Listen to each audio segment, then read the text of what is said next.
Sir మీరు రెగ్యులర్‌గా ఈ న్యూమరాలజీ గురించి ట్రిప్స్ చెప్తుంటే మాకు చాలా ఫాలోయింగ్ వస్తుంది. అందులో కొంతమంది మీ ఫాలోవర్స్‌లో ఒకరైతే ఇలా అడిగారు. నా పేరు గౌరవ్. కొత్తగా ఫ్యామిలీ డిసిషన్ తీసుకున్నాను. కొన్నాళ్లలో ఫ్యామిలీలో ఆర్గ్యుమెంట్స్, కాన్‌ఫ్లిక్ట్స్ అనేవి ఏర్పడ్డాయి. న్యూమరాలజీ ప్రకారం జీ అక్షరంతో పేరు మొదలవుతే ఎలాంటి సమస్యలు వస్తాయో చెప్తే నేను కొద్దిగా మార్చుకోవడానికి ఏమైనా ఆస్కారం ఉందని అడిగారు. ఇది కాస్త ఈ నెగెటివ్ ఆలోచన కాదమ్మా. జీతో గాంధీ గారు, గీతం యూనివర్సిటీ, జీ ఫర్ గాడ్, జీతో పేర్లు సక్సెస్ అయిన వాళ్ళు చాలామంది ఉన్నారమ్మా.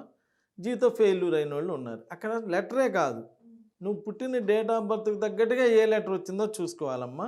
ఇక్కడ మెయిన్ గౌరవ్లో 48 అని ఒక నెగిటివ్ నెంబర్ ఉంది. మీ ఫోన్లో ఒక్కసారి మీరు గౌరవ్ అని కొట్టుకుంటే అక్కడ ఏమంటారంటే people having names in this number cannot improve their life. క్లియర్గా రాసేసాడు.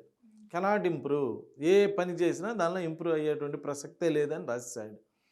మరి ఇప్పుడు ఏం చేస్తామంటే మా దగ్గరికి వస్తే వల్ల మీకు ఉపయోగం ఏంటంటే ఆ గౌరవంలో కెనాట్ ఇంప్రూవ్ అని ఉన్నది కదా, దాన్ని కరెక్ట్ చేస్తాం.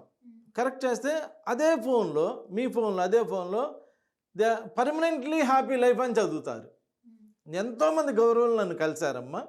ఇలా ఇంప్రూవ్మెంట్ లేక చాలా ఇబ్బందులు పడుతూ ఉండి నన్ను కలిస్తే దాన్ని వాళ్ళకి కరెక్షన్ చేసిన తర్వాత పర్మనెంట్లీ హ్యాపీ లైఫ్ అనుభవిస్తున్నటువంటి వాళ్ళు కూడా ఉన్నారు. ఇక్కడ జీ మీద ఇలా నెగిటివ్ పెట్టుకోమాకండి. అన్ని లెటర్లు మంచియే. అదంతా కూడా భగవంతుడు కావాలని నిర్ణయించినటువంటి లెటర్స్ అమ్మ. ఆ లెటర్ మీద నెగిటివ్ లేకుండా మీ పేరులో నెగిటివ్ ఉంది, ఒక్కసారి ఆలోచించుకొని చేసుకుంటే బెస్ట్ రిజల్ట్స్ ఇవ్వడానికి అవకాశం ఉంటుంది. కాబట్టి గౌరవ్, ఏం బాధపడమాక, ఒకసారి నన్ను కలు.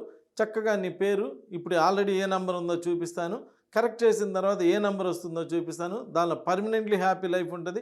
నువ్వు కూడా పర్మనెంట్గా హ్యాపీయెస్ట్ లైఫ్ అనిపించడానికి అవకాశం ఉంటుంది. Thank you.